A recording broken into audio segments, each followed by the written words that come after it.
Halo Sobat JKN, kembali lagi bersama saya Vika dalam acara podcast Paham JKN. Yuk kita kasih paham.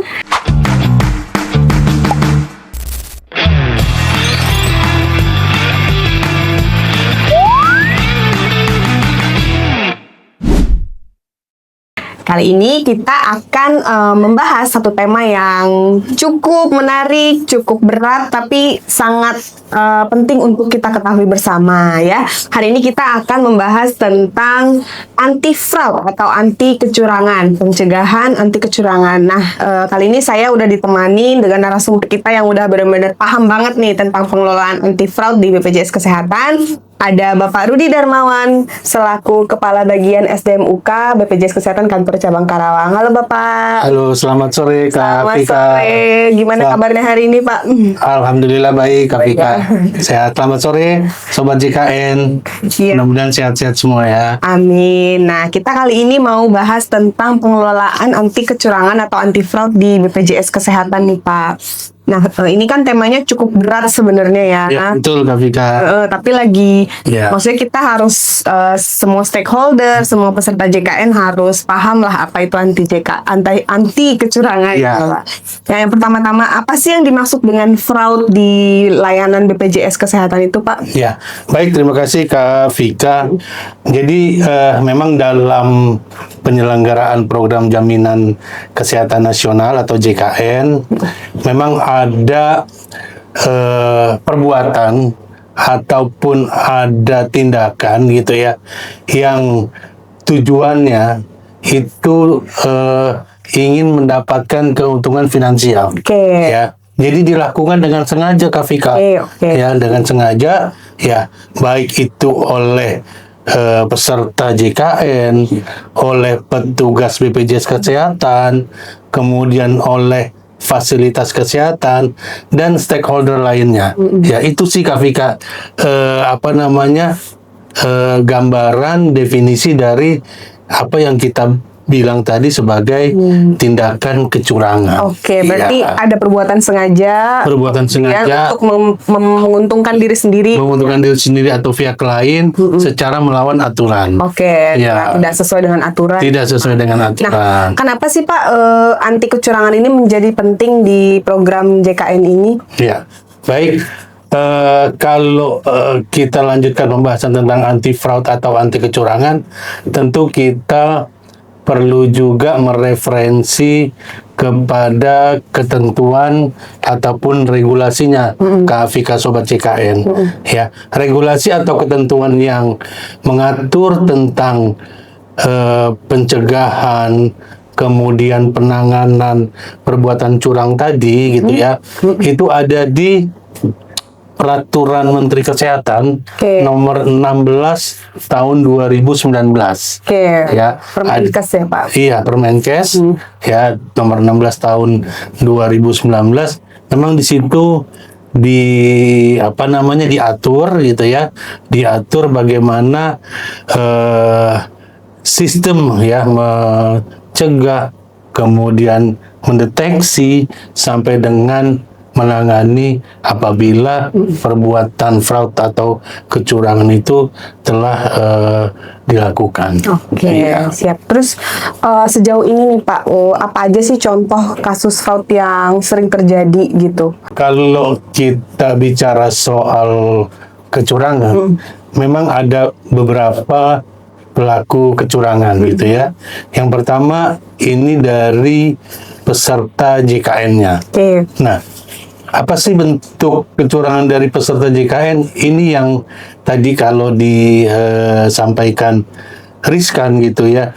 Ini peserta JKN punya kalau kita boleh bilang modus kali ya Sobat JKN ya. Modus itu dia meminjamkan kartu identitas JKN kepada orang lain. Oke. Seperti itu contohnya. Misalnya ke saudaranya, ke adiknya. Ke keluarganya, adeknya gitu ya, ke tetangganya gitu. Juga seperti itu gitu. Iya. Dia meminjamkan kartu identitas kepada orang lain.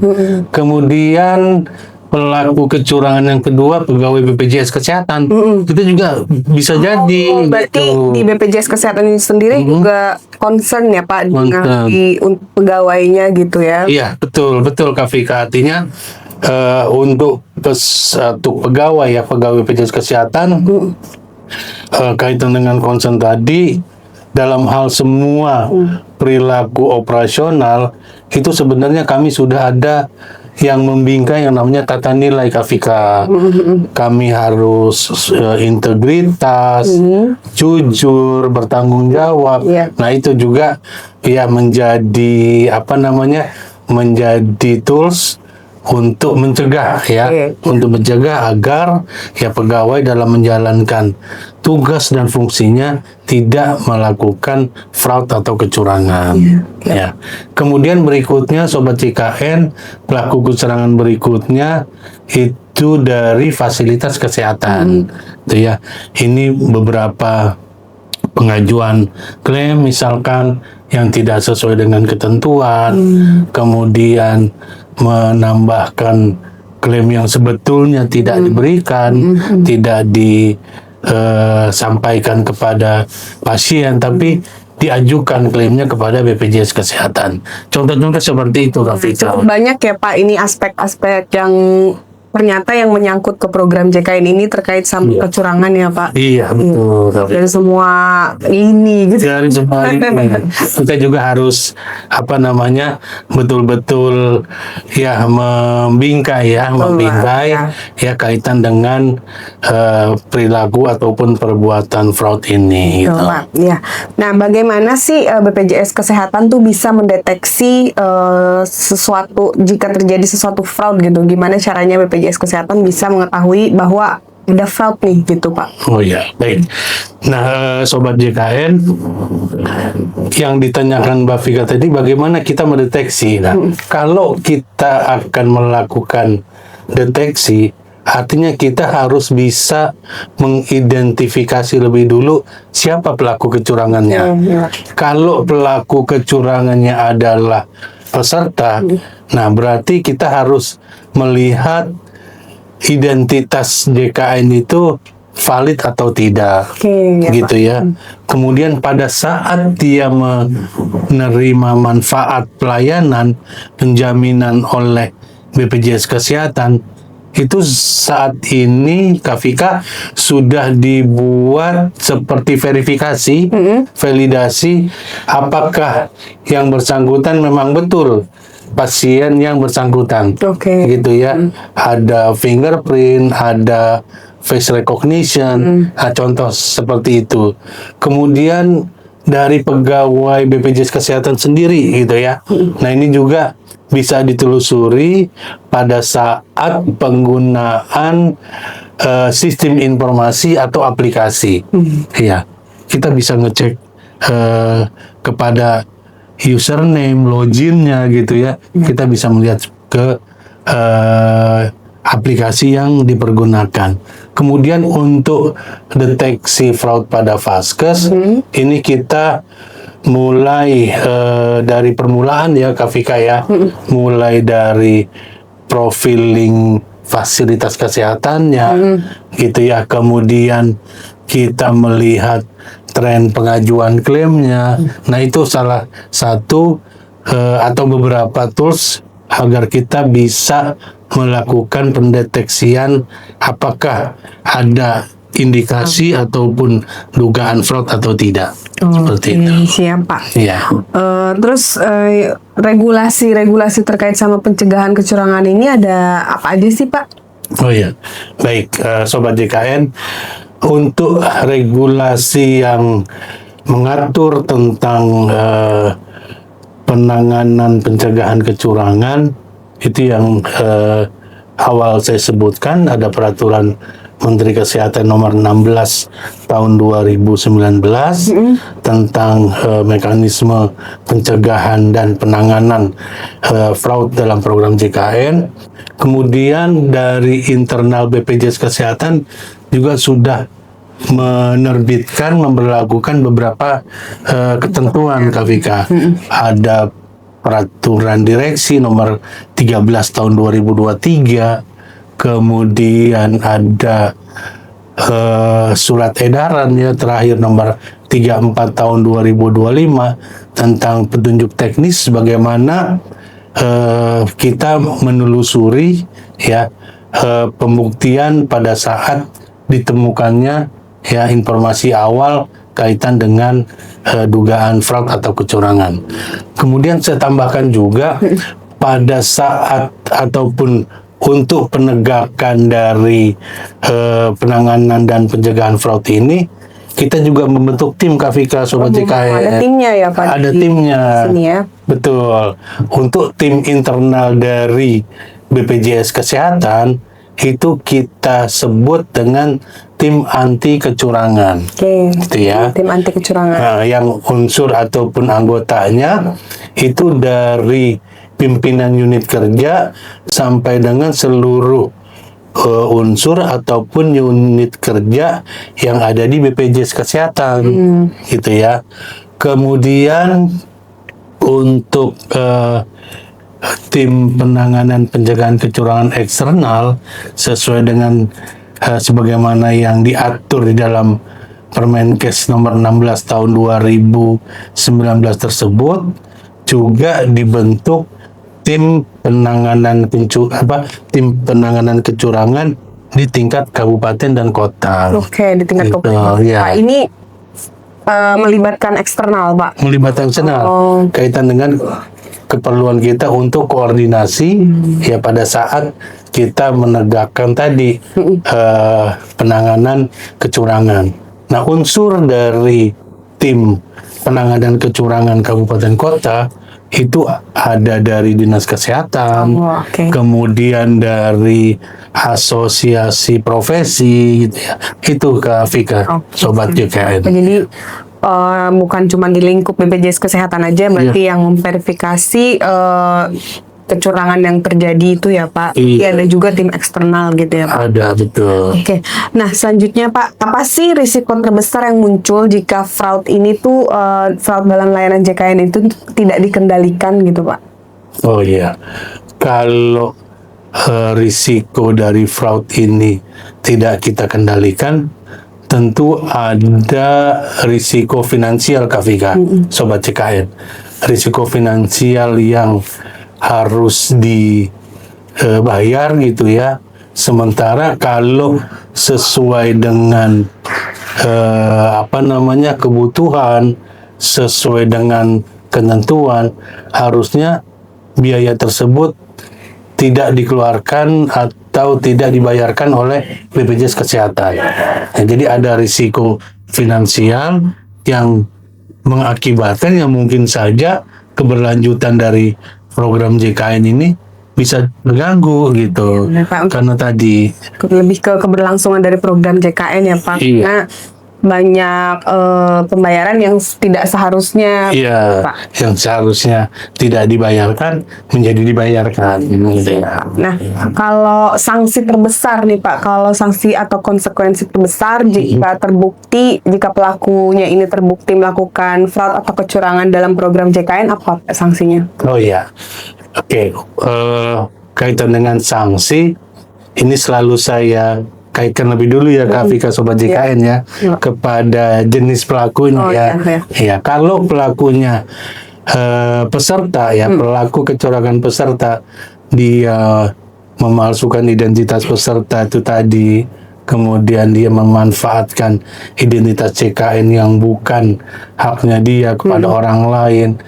Ini yang pertama tentu pengembalian kerugian Kak Vika, ya kan? Pengembalian kerugian ya atas biaya pelayanan kesehatan yang sudah dikeluarkan, ya, yang notabene memang pasien atau peserta tersebut sebetulnya kan tidak berhak kan ya atas pemanfaatan pelayanan. Kemudian juga kalau misalkan dilakukan oleh pegawai BPJS Kesehatan, tentu organisasi punya sanksi yang jelas, sanksi yang tegas gitu ya, kode etik gitu ya. Setelah nanti dibuktikan ya bahwa pegawai tersebut memang terang jelas terbukti melakukan kecurangan, ya bukan tidak mungkin diberikan sanksi tegas pemberhentian dari pegawai KPK gitu. Ya, betul, Gitu ya. Kemudian kalau dia kecurangannya adalah dilakukan oleh fasilitas kesehatan, ini sama seperti peserta, tentu pada saat BPJS Kesehatan melaksanakan ataupun menjalankan program JKN, kita kan punya stakeholder juga. Ya, salah satunya adalah fasilitas kesehatan. Nah, yang menjadi dasar fasilitas kesehatan menyelenggarakan program JKN adalah adanya kontrak kerja antara Vaskes dengan BPJS Kesehatan. Nah, apabila Vaskes terbukti melakukan fraud, ya sudah terbukti, tentu akan kita kembalikan kepada sanksi keperdataan sebagaimana yang diatur di dalam klausul-klausul perjanjian kerjasama dengan Vaskes. Oke. Seperti itu, Kak. Dan semuanya itu ada di Permenkes mungkin ya Pak? Semuanya ada di Permenkes. Permenkes, Iya, Pak. semuanya ada di Permenkes. Oke. Nah, apa sih Pak strategi jangka panjang untuk memperkuat budaya anti fraud di layanan program JKN ini? Oh ya, baik. Kalau menurut saya yang paling penting untuk tujuan jangka panjang adalah bagaimana kita mengembangkan budaya anti kecurangan, Kak Vika. Iya. Itu yang menurut saya paling penting gitu ya.